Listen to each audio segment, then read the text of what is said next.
The US and Russia have faced off over Syria in a Security Council meeting chaired by the Prime Minister. The meeting in New York ended without a formal statement or resolution, but that still may be possible by the end of the week. John Key says there will be blood on the hands of everybody if a resolution can't be found. While country after country condemned the violence and called for a truce, the violence continues with its appalling toll in loss of life and mass displacement. John Key said that after more than 5 years of civil war, Syria is now a byword for failure. The collapsing ceasefire prompted impassioned exchanges between Russia and the US about who broke the deal and what needs to happen now. Our political editor Jane Patterson is at the UN in New York, and she filed this report. The US Secretary of State John Kerry faced off against the Russian Foreign Minister Sergei Lavrov at the 15-member Security Council meeting in what turned into a tense showdown over the bombing of an aid convoy in Syria. Mr. Lavrov told the UN nobody should jump to conclusions about the attack. Many said that it could have been a rocket or an artillery shelling. That was what the initial reports were. Then helicopters or warplanes were mentioned. So I think we need to refrain from emotional reactions and make comments immediately, public comments, but first to investigate and be very professional.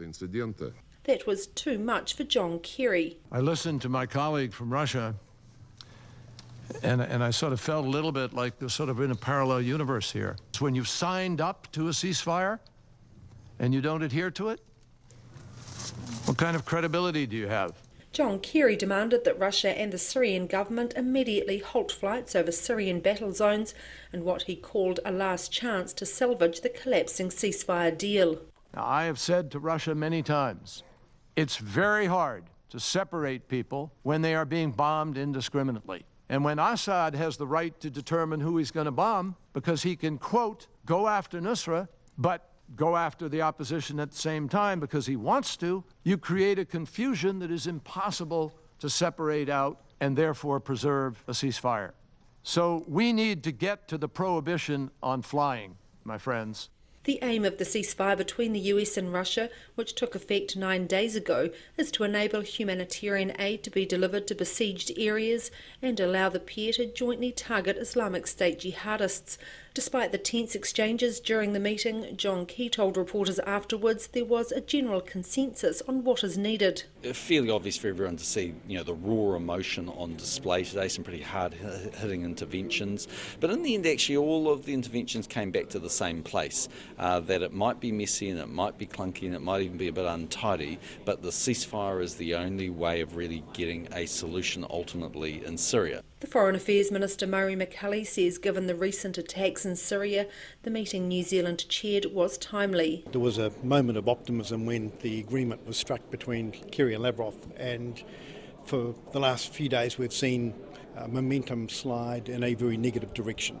And the timing of this debate today was such that those present were caused to reflect in a very public way on just what's gone wrong. More than 300,000 people have been killed and half of Syria's population uprooted since the civil war began in 2011, and John Key says many more lives are at stake. And if the Security Council and the major participants in this dispute actually can't find a resolution, then there's blood on the hands of everybody. The Security Council, the Assad government, those that are perpetrators of trying to violate the ceasefire. Mr McCully says he still believes there is scope for the Council to produce a resolution. Yesterday there wasn't. We've been actively exploring those possibilities, and I think the Russians are in that space. There are going to be clearly some differences now. The restrictions on airspace, a partial no-fly zone was part of the Kerry-Lavrov package. What Kerry's talked about today is changing the scope and timing of that. The Russians will no doubt have their own views about that and maybe some trade-offs. The International Syria Support Group, co-chaired by Russia and the United States, will meet again on Friday to discuss the most immediate next steps. That's likely to include John Kerry's call to ground all warplanes over combat zones in Syria.